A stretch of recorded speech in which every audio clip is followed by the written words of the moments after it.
В крупных офисах одной международной IT-компании систематически замечали необычное поведение беспроводной сети. При каждом чихании сотрудника уровень сигнала на ближайшем роутере падал почти на 40% и возвращался к норме только через 2-3 минуты. Такая просадка вызывала задержки при видеозвонках и тормоза в облачных приложениях, а IT-отдел ломал голову над причинами и способами борьбы с чиховым затыком. Инженеры провели сбор данных в лабораторных условиях.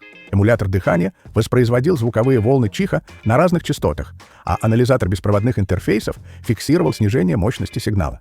Оказалось, что мощный акустический всплеск создает резонансные колебания в пластиковом корпусе антенн роутера и временно нарушает стабильность усилителя сигнала на частоте 2,4 ГГц. Чтобы нейтрализовать эффект, был разработан специальный модуль — античихательную насадку. После установки по одной насадке на каждый офисный роутер проведен сравнительный тест.